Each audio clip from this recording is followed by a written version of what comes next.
Amy and Kathryn, thank you so much for joining us today. I have been close friends with Kathryn for a while through the Self-Storage Mastermind. You are amazing. You actually came onto the podcast, I think a couple of years ago, and it That was one was of 2 years ago. what? Yeah, And you were one of people's favorite episodes. So I'm so happy you're here with Amy, sharing some great, exciting news. So I'll let you guys go ahead and get started with what you got for us. absolutely. Well, I'm Kathryn East, and this is my 50-50 business partner, Amy Jenkins.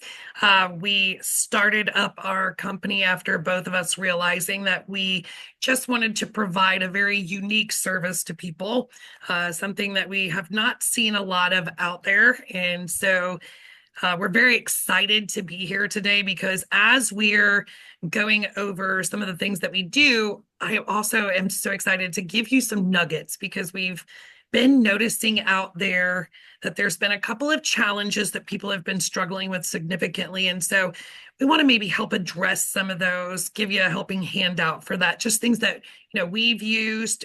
We beta test everything on our own properties. So feel comfortable knowing that we've tried it and either we liked it or we didn't, who knows. But just being here is great, Stephanie, and I'm just great to have everybody on board here to listen to you. It's been such a great pleasure knowing you. You're so full of energy, and wow, what a brilliant mind you've had. I've sat there and listened to you. I've watched you present at the masterminds, and just over these years, just watching you grow and into this wonderful person is quite spectacular. So Oh, thank you great, for great. having us. Thank you both. So you both have a combined real estate experience of over 40 years, a combined self-storage of 30.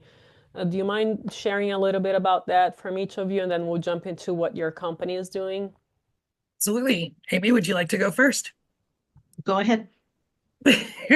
Well, I have the unique pleasure of starting my self-storage journey on site. So I was a on-site live-in manager for a facility down in, you would never guess, Goshen, Mississippi, down on the coast. And I did that for a little while. I say a little while. I was 6 weeks running one facility, and then they put me into corporate management, and I was running seven facilities. So I was very quick to understand what self-storage really looked like from that manager perspective, making sure units were cleaned, making sure maintenance was done, customers were handled, vendors were taken care of, scheduling everything, just really working hard, digging in and figuring out what that looked like. That owner made $1.2 million my second year there that they had never seen before. So they were very impressed, very happy. But about 5 years in, they told me that I could not get a raise because I did not have a college degree. And I said, I understand that. I do. Well, let me try this. I'm going to go do something else then.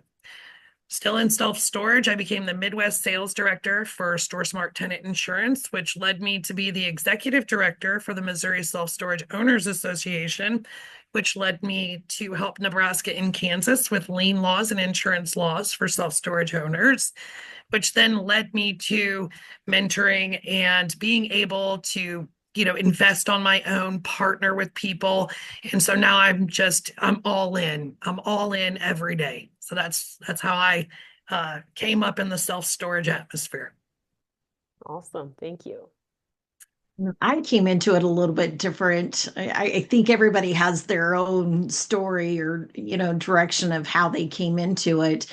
I'm retired military, and during my time and getting out of the military, I needed to create a job for myself. So I got involved in real estate with my husband. We have a general contracting company, and we flipped houses. So we were in the single family and multifamily arena and did everything from, ground up to complete and total rehabs. So being in that, and then 2008 rolled around, and everybody lost their socks and it was not pretty, so you had to reinvent yourself. So I stumbled upon self-storage. I had actually bought a self-storage facility, and I sold it because I wanted the dirt that was next door to it so that I could buy, so I could build single family homes.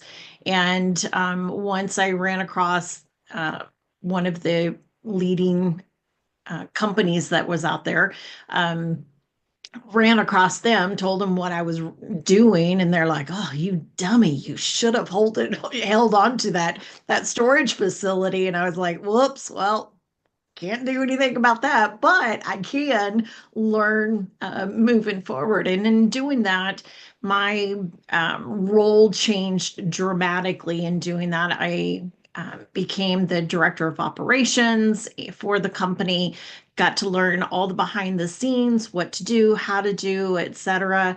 And then really kind of learned the business on the back side of the house, all of the management, all of the um, learning the operations side along with project management, et cetera, and doing that.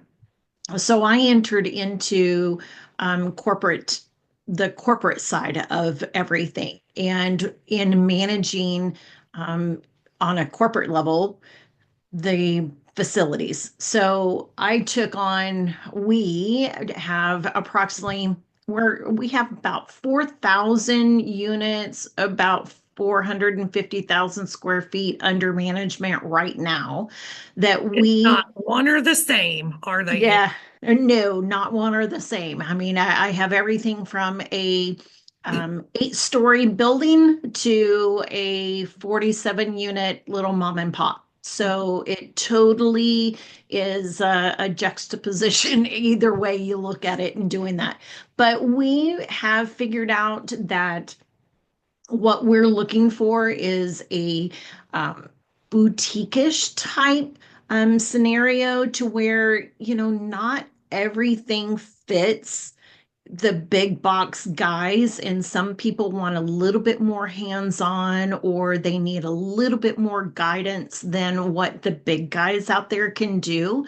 So that's where Kathryn and I come into play in doing that, is being able to take our personal experiences and implement them into the business and show you how to optimize your business, how to create that and move you forward in your portfolio, and looking at how to maximize your revenue and increase your operations structure to where it works for you in a good positive way. Incredible. Thank you. And it sounds like you guys are doing everything from beginning, from even, let's say, someone who doesn't even know about storage or how to manage or how to analyze and evaluate, all the way to exit. Tell us exactly what your company provides. Well, First and foremost, the company's name is Omni Asset Management Group. That, that's right. let's put that out there. But it really takes it from evaluating all the way through. Evaluating is where Kathryn's, that is her playground. She is phenomenal at looking at something, running the numbers, understanding the process, and telling you what you're missing and what needs to happen in order for this to become a cash flowing property. So Whether you in want to hear it saying or that, not. yeah, in saying that, she has that unique ability to find that facility and or look at a OM and be able to understand the numbers and then say, okay, here's where you're at. Kathryn, jump in. Well, in thinking about that, there's always two things that you could just cannot control: taxes and insurance. We all know that. Even the person who doesn't understand DSCR yet knows that there's two things you're not controlling. But there's another one that's massive that you can actually control so much better, and that's that management piece. You can control every element of that. If you don't want to do it, you can outsource it. But who do you outsource it to? How do you know what companies will do it for you? Well, we do a lot of that because we're utilizing every type of software out there with some company, and we're utilizing all their services to make sure that we understand what that looks like. But that's just one element. That management piece is big on how are you actually going to operate it. Stephanie, if you have a payroll, that's a big expense. Mm-hmm. It's not one size fits all. And so understanding better what your options are, what type of market are you in? How do you get into the type of market that would allow you to optimize all of your income, all of your profits by getting into a market that is specifically driven towards certain types of management? Doesn't have to be unmanned, and you can have third party. Everybody, there's a lot of misconception out there that you can't do third party just because it's smaller. Not true. Not true at all, actually. We found a way. And we're so excited to be a part of this new financial modeling that's coming out. Now, with that being said, I do want to promote a company, Cactus. I am using their underwriting tool. It is phenomenal. They're constantly taking input on how, what is it that you're needing? I told them, I said, I need the 1 year analysis. Where's that at? Well, it's on this page. I said, no, I need it here. They're putting it there. They're great customer service. It's been phenomenal working with them and watching this product grow and grow and grow. It is an AI generated underwriting tool. It reads our OMs and our documents for us, Stephanie. It's insane. So how you're always having to put in your unit mix, and it's frustrating because if you missed one, it's a problem. You don't have to do that here. It does it for you.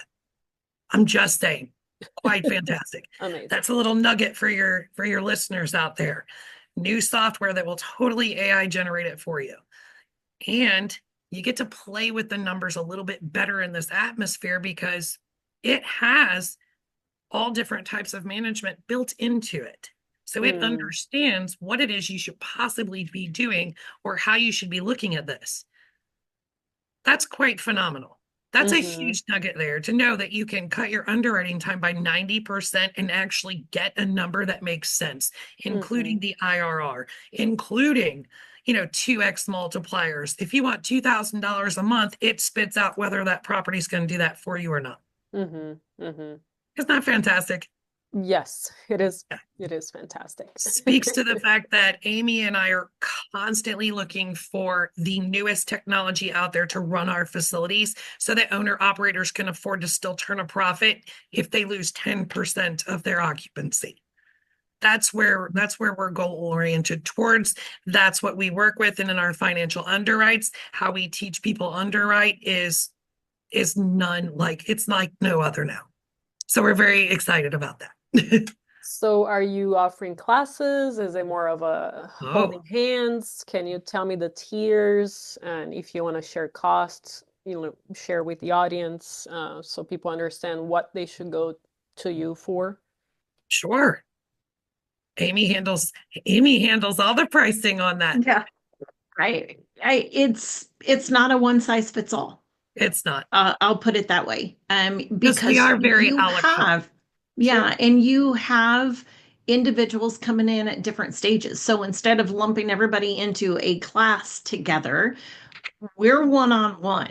We will walk you through the process every step of the way. If you are brand new to self-storage and you have zero clue what anything Kathryn just talked about, IRR, OM, DSSR, whatever those numbers and acronyms are, if you don't understand any of that, it's fine.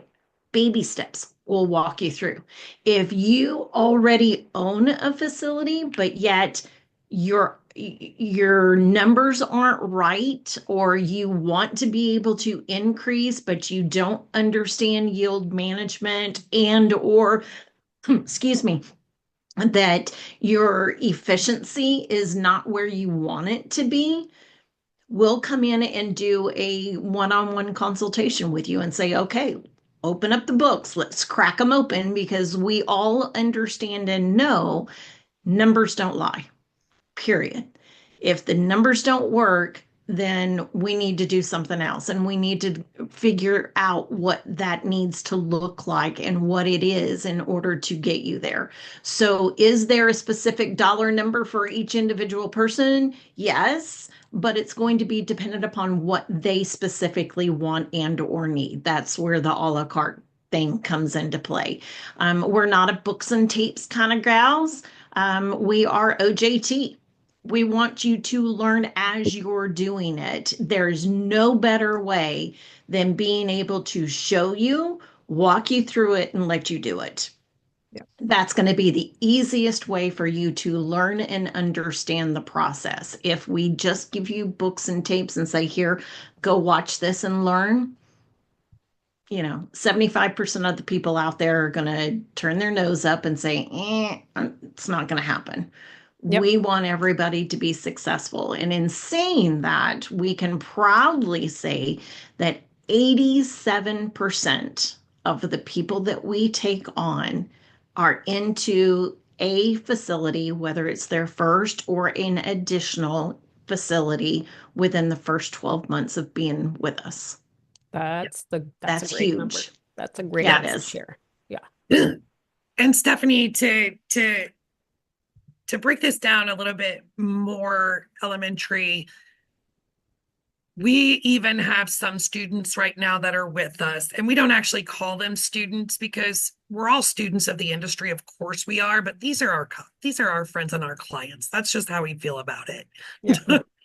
So, but we have some of them that decided they wanted to do a monthly plan. So we meet with them every week based off of what their needs were. We said, okay, we developed a plan for them and said, okay, here's what we need to do in order to get you to this next level. Yeah. Here's the cost for it. And they were like, got it, done. So we're not charging this massive upfront fee for anything. It doesn't look like that. Mm-hmm. Got it. Yeah. It's Do not you guys help an with education. It's a right. one-on-one. Right. No, I mean, and we only learn by doing. I'm doing my first ground up development, and I try to learn, the lingo and everything with multiple people before I brought guests on the show, and I could not comprehend the process or Right. any verbiage at all until I actually was doing it. So it is indeed by doing that you learn. That is Absolutely. correct. So as far as management, once they purchase their facility, can they turn into do you have a management company? What does that look like? Yeah, we do. We have a third-party management company as well. We will also help our clients and our friends. We will help them also if they don't want to use third-party management. We will help them find boots on the ground. Second little nugget I'm going to give to your listeners today is there is a website out there called helpfulheroes.net. It is fantastic. It is EMT, police officers, firefighters, nurses. It's people in their community that are looking to do side jobs. And you can go on there for free and post what you have, how frequent it is, and how much you're willing to pay. And these people will handle it for you. That is super cool. And I Yep, forgot to thank Amy for her services, by the way. Thank you very much, Amy. I'm sorry I got lost. No, that's lost quite all track right. there. It's all good. All good. And yeah, We that's a will, great website, Kathryn. yeah. Just to continue, that would be for someone, let's say you have a small facility, it would be for someone to potentially just go to your facility once or twice a week, Yep. or whatever else you may need locally. Twice a month or just on call. You can put any type of service that you need on there for your facility on that website and somebody will pick it up. And because of who they are, we expect them to be trusted people of the community. Sure. And if you don't have cameras on your property anyway, shame on you. So you'll know if they're on the property. Yes. Yeah. Yes. But to go a little bit deeper with your question, Steffi, is yes, we have a management company. Yes, we will manage properties. You don't have to be a student, of ours. We will take on as a client for the management of that, yes. Or if you want to be a owner operator, we'll help you with that too. We'll help you set up and put all the systems and processes in place in order to get yourself and get your facility up and running. We'll give you the hands-on training of what you're going to be looking for, what your daily audits are, et cetera. We'll do all of that and set it up and say, okay, have fun, go and do it. And then, if they don't want to do it, then yes, we have the ability to take on the facility and manage however way we choose, in combination, however way that looks like, whether it's boots on the ground or remote or a hybrid thereof. Yes. So you have a Oh, call center. yep. We will Yes. help with call center services. And again, all of these things are very a la carte. You don't have to, they don't co-mingle Mm-hmm. within each other. It can be one or the other or none or all or however you want to do it. We're not here to force people to do things that's not necessary. I Right. do feel like it's important for an owner to understand their business. And so they should be doing a portion of that. No, I'm not saying they should be going out and writing Facebook posts. Once you get to that level, you shouldn't be doing that anymore. As an owner, you should act like an owner, Yes. but you should understand when they should be going out and how those reports read. So I can't tell you how many times I have, consulted owners on just, hey, can you just help me read these reports and tell me what all this means? Absolutely, I can. Of course I can. I do it all the time. Yeah. Yeah. Yeah. Yeah, definitely for everyone, they should definitely manage their very first facility for at least a full year, all seasons of the year, depending on where you are located, to understand uh, all potential problems, facets, lawn or snow or tenant lockout, how soon should a call center answer the call and manage the local person, so that way you understand how critical these things are, when Yeah, you're looking for help. that's true. That's true, but not just when you're looking for help. If your property is not successful, you're not going to get another one. Absolutely. Yeah, one of our clients, I did a transition for her, which is what Amy just described. We call it a transition. I did the transition for her, set everything up, handed it off to her. Now she's buying her second facility and she would like to do the third party management. I love it. I love it. And she's been running she's owned it for almost a year. I love it. What are some of the biggest things that we should keep in mind with regards to evaluating a property and managing it? Well, first of all, those two can be spoken of simultaneously, really, when you think about it. Like I said, it's generally the third largest expense that you have, and it's really the only most controllable one. So, if you have a facility that's 120 units and you're trying to get to a 35% ratio, but the taxes are 15% of the money that you can spend, management is what's going to go out the window. We all know that. Mm-hmm. So that's how that really does affect the underwriting side of it, the evaluating. But I also want everyone to start taking into consideration. So, I do a lot of underwriting, Stephanie, that. So I work with a lot of clients one-on-one. And I find it's the same issue every time when we're reading these OMs. Pro forma is pro forma, guys. You need to know what that property is worth today. That is the current retail value of that property. What you're doing with your pro forma or your projections is really just that. It's a projection. It's based off of history of the underwriting process and nothing else. Now, yes, population growth helps. Not being supply indexed out to the max helps. Of course it does. But they're, just getting into the weeds of what is actually happening in that market. Store Track, bless their hearts, they have now put in a whole nother section where you can see where brand new housing developments are going in the markets. That's powerful to know that. Yeah. Especially when you're looking at facilities in a market. You do want to know where all that new housing is going, and it'll tell you if it's multifamily, single family, or apartments. Mm-hmm. Mm-hmm. So, when we're evaluating, it's important that, as you're learning, as you're developing, as you're growing, and as you're already in that journey, keep yourself educated. That's what we're doing. We are trying to get out there and help people be more educated with what's not just in the streamline right now, but what's coming ahead. Yep. That's awesome. Awesome. Really can vouch for you ladies very much. I think the other thing, as far as the property management side is, automation isn't a one size fits all plan. It just isn't.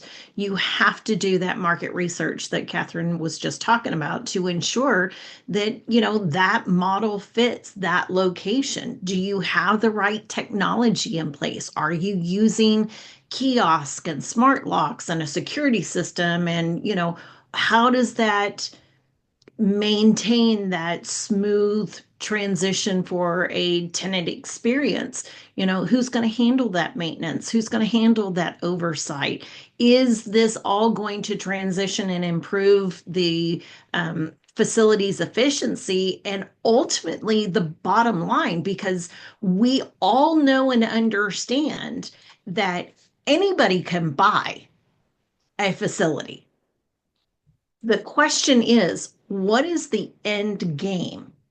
What are you going to do with it? What is that big picture? Are you going to hold on to it and leave it into your portfolio? Are you going to, slap some lipstick on it and go on to the next one? Or, what does that look like? And in saying that, that's going to help understand what you're going to want and do with that facility and to what Especially level, management.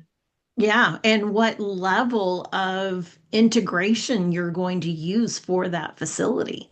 Mm-hmm. Well, and let's be real. Most of the AI generated stuff right now is free to use for your facilities. The question is, where do you get it? How do you know which one to use? That's where the questions lie. So that's why I'm excited that Amy and I are so AI driven. So I'm like, I've been using Chat GPT for 2 years.